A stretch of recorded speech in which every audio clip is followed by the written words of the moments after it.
Yo, and what is up, guys? So today we are off to a new adventure. And may nag-ice-handed, guys. And we don't really know where we are heading. Di natin alam kung saan tayo pupunta. Just like usual, we're just driving. Tapos titignan natin kung saan tayo mapapadpad. I am thinking siguro sa Kaglanipaw kasi may mga falls doon. May falls pa tayong gustong puntahan doon, yung Angel Falls. Well, titignan natin kung makakarating ba tayo doon. Pero may inopen up sa atin si Paul, yan, siya yung kasama natin. Na meron daw ilog sa may Kagnipa na parang may mga cottages. So, di rin natin sure kung saan tayo mapapadpad ngayon. Basta't alam natin tayo mag-i-enjoy, magliliwaliw, and we are gonna spend a worthwhile time habang ini-enjoy ang kalikasan. So tara, biyahe tayo. The sunlight in my pocket is my secret stash. With every step I take, it's my hidden flash. In the shadows embrace, I let it gleam and glow. Holding on to joy wherever I go. I won't let it slip, can't let it fade away. This warmth in my heart is here to stay. With sunlight in my pocket, I'm never feeling blue. I keep this spark alive, it's all brand new. When the dark clouds loom and the night seems long, I hold on to my light. It makes me strong. With each new dawn, I agree I'll be right on track. Sunlight in my pocket won't hold me back.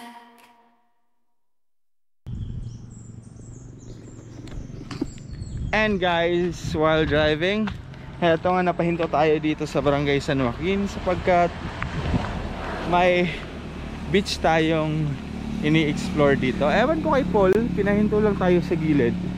Hindi naman obvious na may beach. Ewan ko kung may beach talaga.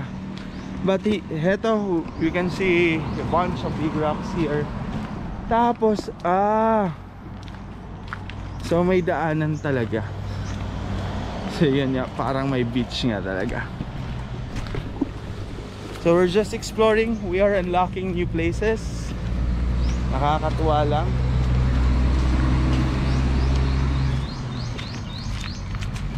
And napakaganda ng lugar na to sapagkat napaka-peaceful.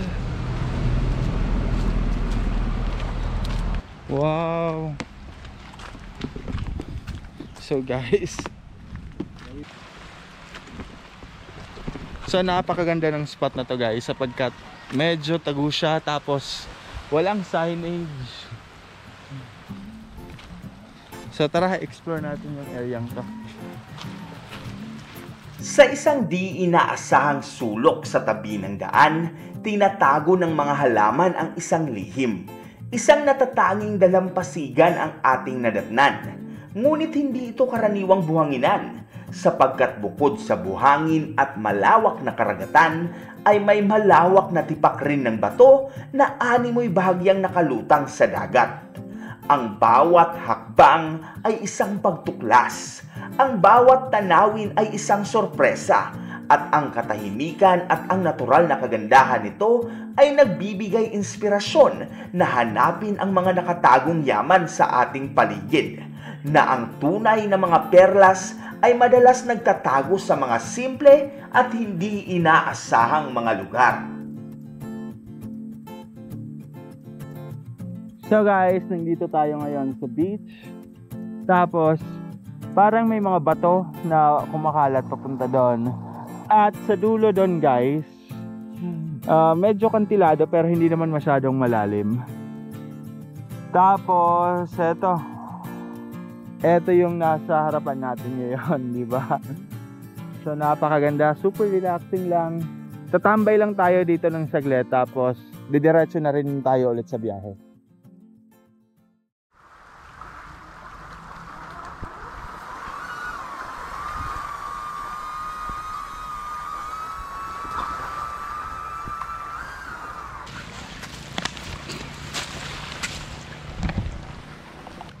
Tapos ito yung dinadaanan mo guys papunta rito, yung Bermuda grass. So if you wanted to have a little privacy, tapos ayaw mo ng maraming tao kagaya ko, this would be the perfect spot for you.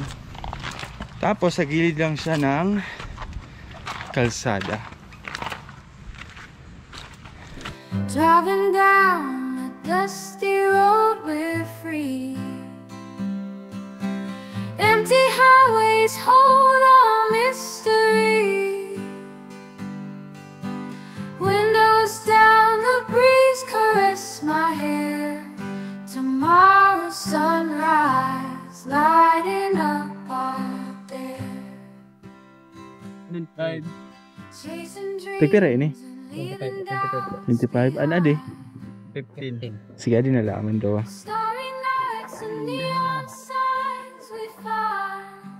Sobrang init guys. Buti na lang may ice cream. Ito. Na flavor ya? Vanilla pati? Chocolate.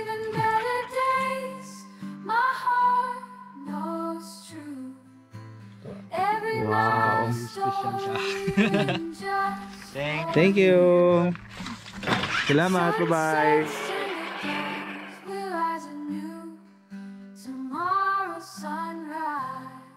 So, papahinga muna tayo dito sa kalsada guys.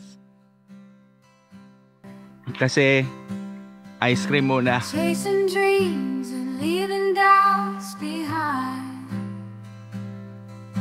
Starry nights and neon signs we find. Laughter echoes like a secret song. Nagbabalik si kuya.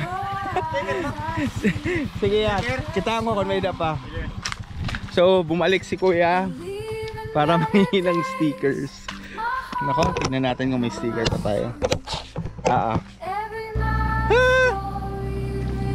Oh yeah. Pa-follow na lang yan. Thank you. Bye-bye. Ingat. Ingat po.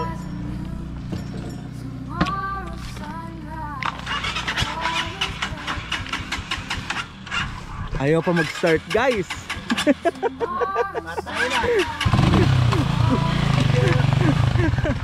Kinabahan pa sila doon ah. So guys, nandito na tayo sa Manok-Manok Bridge. Yan, heto yung tulay na yan. And dito may lilikuan daw tayo, paakyat doon. Yun yung instruction sa atin. So tara, pasukin na natin ang lugar na to. Laughter echoes like a secret song.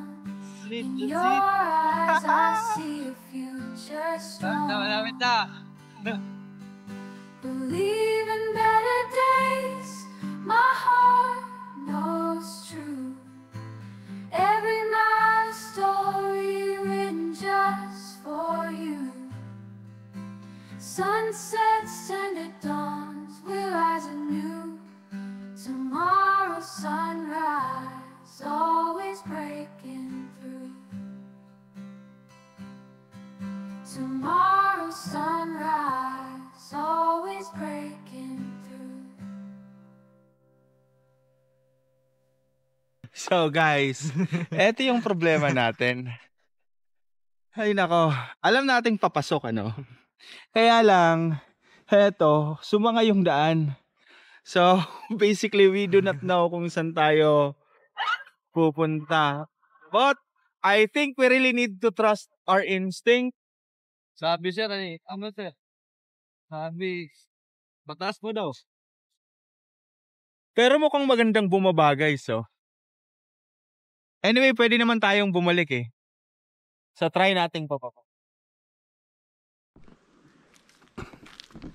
So wala tayong guide. Talagang literal na exploration tong ginagawa natin. Tapos narating na natin yung dulo ng kalsada. Yan na, nung lumiko tayo. Medyo malayo rin yung nabiyahe natin ah. And paakyat na siya guys.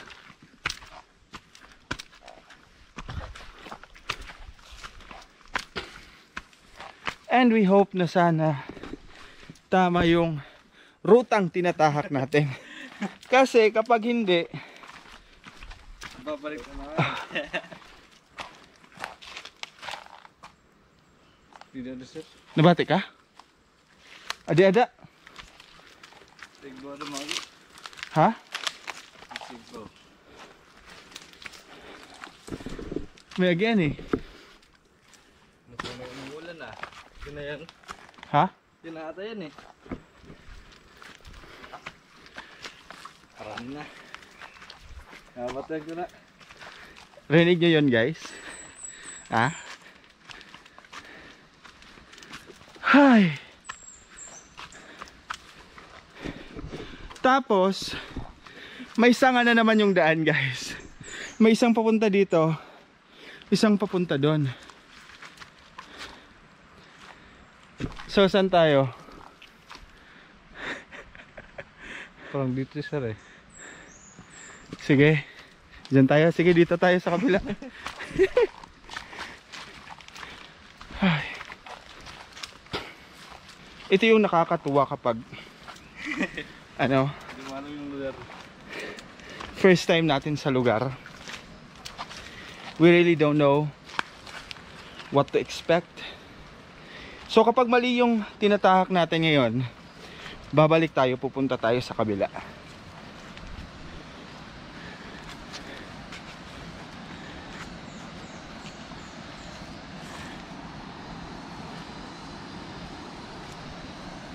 Tama ba yun ito na yan?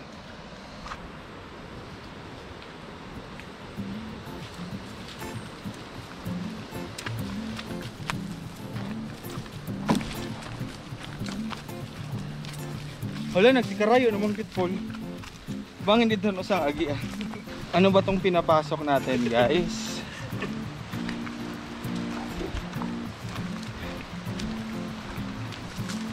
Hala ka. Mukhang lumayo tayo. Parang ang lumayo tayo sa falls guys. Kasi yung tunog niya.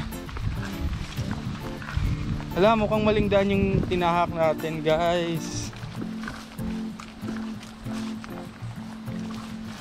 Ay. Ang rami kasing daan guys, nakakalito naman no. Tignan nyo to, may papunta doon. May padaretso, may papunta dito. Then kit dili? Dili. Paubos na rin yan. So medyo nakakalito lang. Lalo na at wala tayong guide. Medyo madulas pa.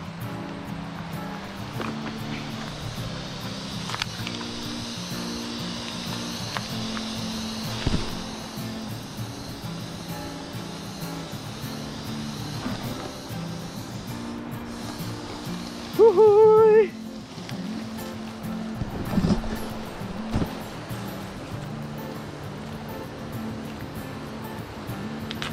Buti na lang at hindi umulan no. Guys, may sapa na. Kung yan yung sapa, nasan kaya yung falls?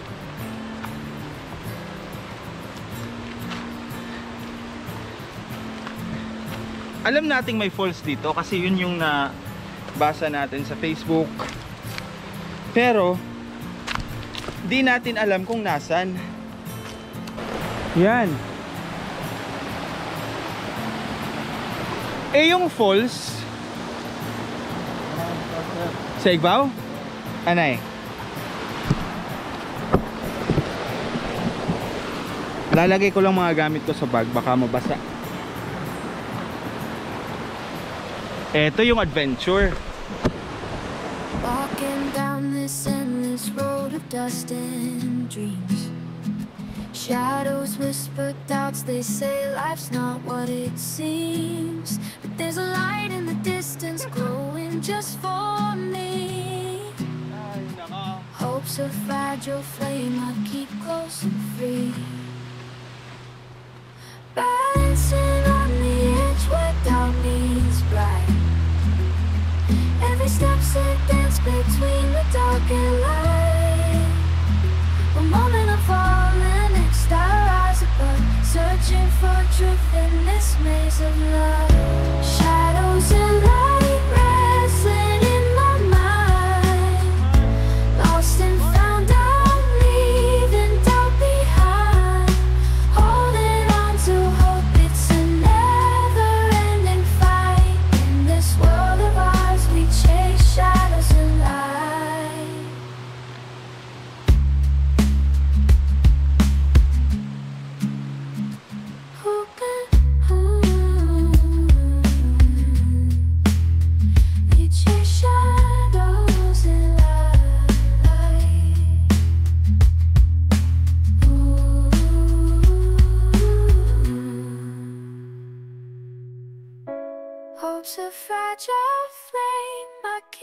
shadows and free, balancing on the edge where doubt meets pride, holding on to hope. It's a never-ending fight. In this world of ours, we chase shadows and light. Just take a look at these guys. Ito yung Angel Falls.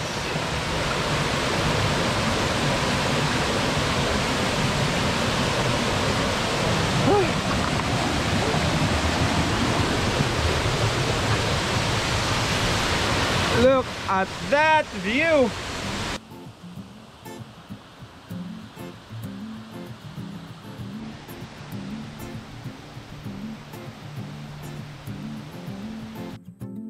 So guys, nandito na tayo ngayon sa Angel Falls.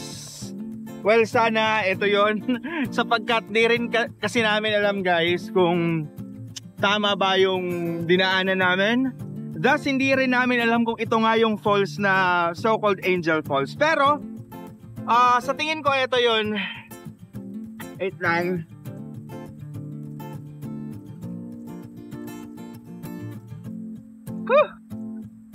So, ito na yung Angel Falls.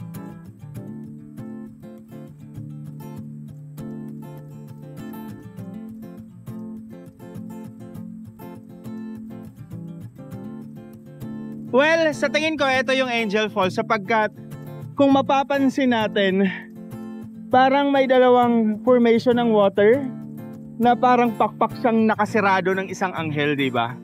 So, malamang sa malamang, eto na yon. At nakapag-drone rin tayo kanina ng saglit. Meron pang dalawang layer yung falls na to. May isa dito, may isa pa doon. Kaya lang, pwede naman nating puntahan ngayon, no? Pero medyo nag-aalangan tayo sapagkat kung mapapansin natin sa langit, parang may namumuunang ulan. So medyo dumidilim na ng konti yung mga ulap. So baka maabutan tayo ng ulan tapos mahirapan tayo sa pagbaba. Kasi kung pupunta tayo doon, ito yung dadaanan natin. Dito tayo dadaan. Eh kapag maulan, yung mga bato-batong yan, nagiging madulas yan. So medyo delikado. So dito lang tayo sa medyo safe na part na portion ng Angel Falls. Yan.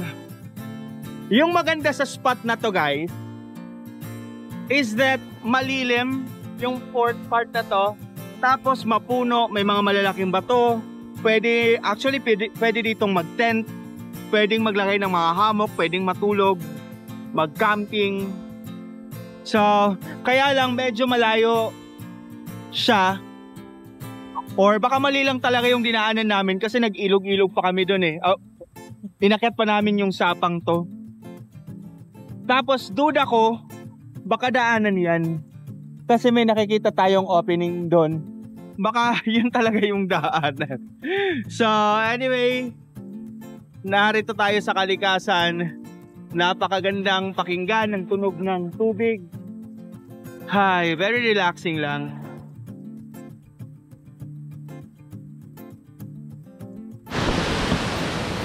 Tayo talaga guys, hindi tayo nagsasawa na mamundok, pumunta sa mga tagong yaman kagaya nito.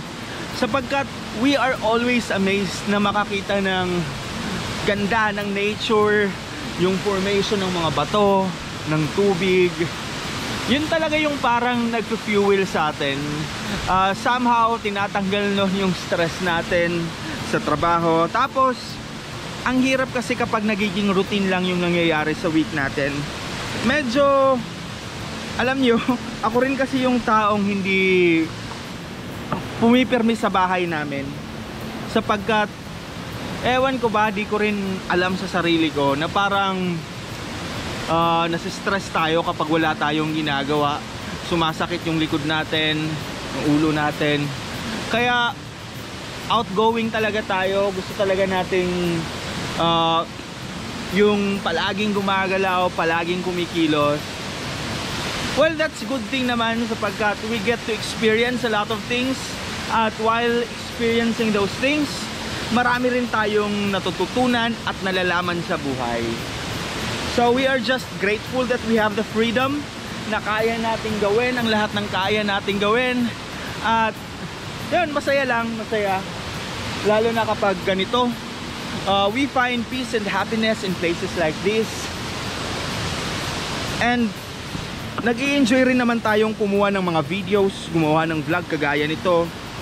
Well, hindi pa man tayo nagva-vlog guys. Yun na talaga yung trip natin, yung mamundok, yung mag-adventure kung saan-saan, magmotor. Ayaw ko kasing nasa isang lugar lang, parang na-stress tayo, nababagot tayo. Buti na lang at medyo naging okay na to. Eto kasi guys, yung last na camping natin, di natin sure, di natin alam kung ano yung nangyari. Parang biglang may bumukol dito. Tapos 1 week tayong hindi nakalabas sa bahay, hindi tayo nakapag-adventure. Pero ngayon na medyo okay na siya after nating mag-visit sa doktor, we are just so happy that we get to do at bumalik tayo kung saan tayo masaya. Bumalik tayo sa, sabihin nating natural na ginagawa natin. And look at us. Tingnan nyo naman kung nasan tayo ngayon, oh. Look at this. What? Look at that. Ara again. Look at this.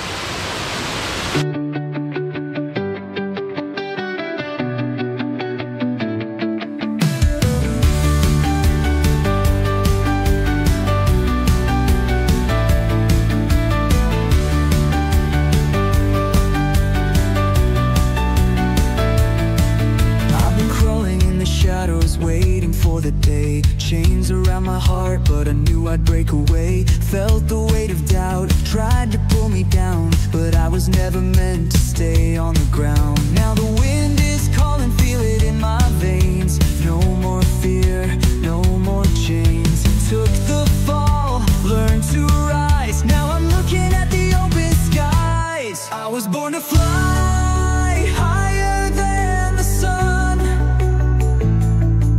No turning back, my journey's just begun. Through the fire, through the rain, I spread my wings and rise again.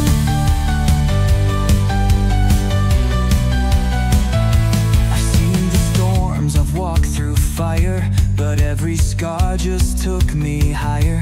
They tried to break me, tried to hold me still, but I was made to chase the thrill. So guys, pabalik na tayo. Ito na tayo ulit sa kalsada. Tapos yun yung motor natin. So after dito, ano bang gagawin? Early pa eh. Alas 12 pa lang. Siguro maghanap muna tayo ng makakainan. Kahit manok-manok lang. Tapos tignan natin kung ano pang pwedeng gawin natin sa oras natin.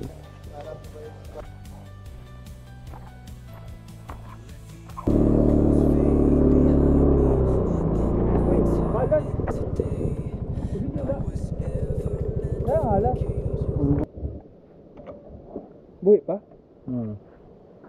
So guys, nandito tayo. Galing tayo sa Angel Falls. Tapos pabalik na sana tayo guys. Meron tayong nakasalubong na ahas. As we can see, this is a very juvenile pa. Feel ko bagong hatch pa lang to. Tapos kung papansinin natin, naninigas siya kasi naano siya sa araw. Pero buhay na buhay pa siya, oh. Ano natin, ilipat natin to para hindi siya maarawan. Makamandag to. Sa tingin ko, parang summer cobra, pero di rin tayo sure. Yan.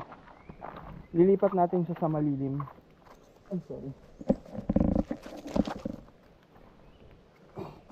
So dito natin siya ililipat. Nang sa gayon ay makapag-regain siya ng kanyang lakas. So, yan. Mahirap rin kasi nasa kalsada siya. Nangihina na siya tapos baka madaanan siya ng motor. So, we hope na sana ay maging okay yung ahas niyon.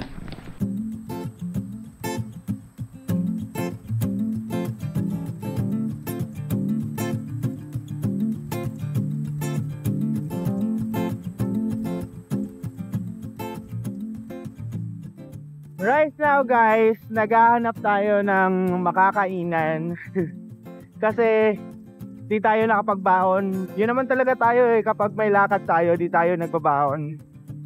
Kasi parang nagiging sagaba lang siya, nagiging mabigat para sa atin kung magdadala pa tayo ng pagkain. Well anyways, sa kahahanap natin ng pagkain, nandito na tayo ngayon sa Northern Samar.